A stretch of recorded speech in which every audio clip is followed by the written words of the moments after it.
So this time we'll be taking a look at the Marvel Legends Toy Biz Series 9, or the Galactus series, and we're looking at the figure of Deathlok. Now, Deathlok first appears in Astonishing Tales number 25 in 1974. So this guy is only slightly older than I am.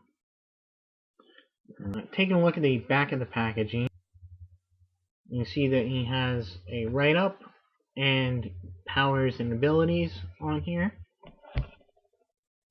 See the other figures in the wave used to create Galactus. Taking a look at the figure. Now, this is, I both like and hate this figure. And I'll tell you one of the reasons. I think this figure probably has one of the best sculpted faces on done in the Marvel Legends line. I really just love the face there. You kind of got that rotting zombie corpse-like on one side, and the Terminator-like cyborg head on the other. And it's really cool. And he's got a target and crosshairs for an eye. I don't know if you can see that in the glare there. But, I mean, just amazing. I like the color red they used for his suit here. Unfortunately, the problem I have with the figure is his knees. They're just too weak here and have bent out over time. They're so terrible as to not be able to stand up correctly. He's also got very thin,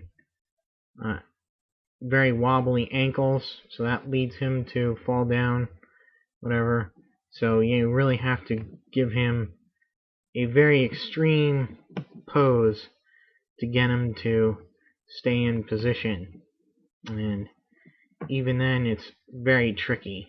His little backpack here is not removable, it's glued on there, and you see that his finger, his hand here, was sculpted to fit through the gun that he has, but unfortunately they didn't provide a hole. They blocked up the trigger there, or they never cut it out. So the gun here has a hard time staying in his hand, which they've also provided a peg for and a hole on the bottom to help it from falling out.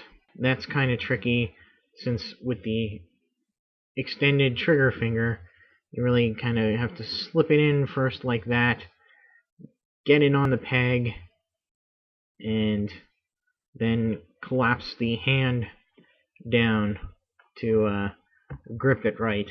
And even then, he's got a weird hold on it, sort of shooting downwards. It does look cool in certain poses, and however, other poses, not so much. It is connected by this hose straight into him because it draws the same power source as his bionic arms and parts. So it plugs right into his chest, and that's not removable from either side of the gun. However, you can, like I say, these little tabs here, you can tab the gun into the back of the backpack here, like so. It kind of is a little bit silly looking, I think. Getting into the articulation, it's got the head here, lots of motion on this, range of motion. In fact, it's quite loose. His arm will go pretty much all the way around. Well, it does go all the way around. Pops out a little bit at the side because of these shoulder things here. He does have an extra shoulder joint to help him raise the shoulder up. But again, it doesn't really help him too much because this little piece gets in the way. He rotates at the bicep here, although that is very stiff. There we go. I got a double joint at the elbow. Again, very thin, very weak joint there. Rotates at the forearm, bends at the wrist, and the fingers are articulated together. He's got ab articulation there, waist articulation, and leg articulation is quite nice. Forward, back, out to the side. Rotate at the thigh. Double knee joints, and very weak, very thin plastic in there. If they had just made this just a little bit thicker and the little portions here where it fits into a little bit thinner, I think it would have been a more solid figure. He rotates down here at the boots. He bends at the ankle, has a twist at the ankle, and has got the toe articulation. There's actually been a few Deathloks, and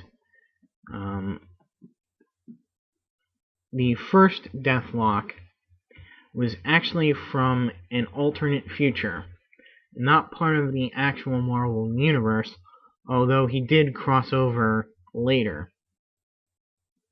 So that guy was a Colonel Luther Manning, who was a soldier from Detroit, Michigan, and he was killed in action, but was reanimated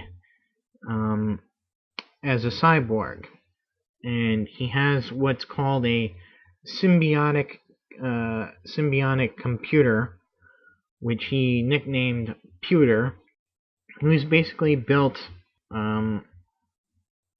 to be basically like the Terminator. And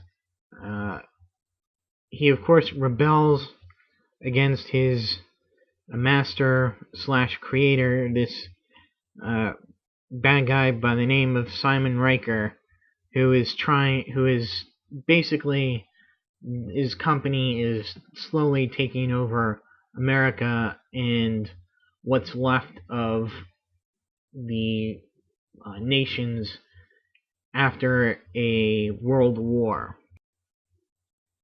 He meets a time-traveling Spider-Man, and so that's his first encounter with a person from the Marvel Universe. After he meets Spider-Man, he starts working with the CIA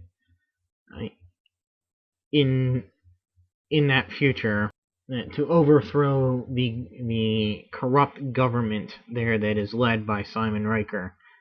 And he's then is sent back in time, and that's where he comes into the actual Marvel Universe. His first real sort of experience there is he's controlled by the Fixer and Mentallo to attack the president, and after that he's put into a catatonic state, which he's cured of, and then he returns to his own time and he overthrows the corrupt government, somehow was sent back again in time, and the Hood used him, reprogrammed the computer of him in a kamikaze attack on the Avengers, and that Deathlok perished in that attack. So we move on to the second Deathlok, which is Michael Collins, who is an African American pacifist working for the Roxxon, the evil oil corporation of the Marvel Universe, Roxxon, and its subsidiary company, Cyborg. And he died or taken and used by the evil people at Cybertech, and his brain was transplanted into and he was made into a killing machine. And that's the actual Deathlok that I know the most about, because he was in the Maximum Carnage crossover, that big Spider-Man event in the early 80s.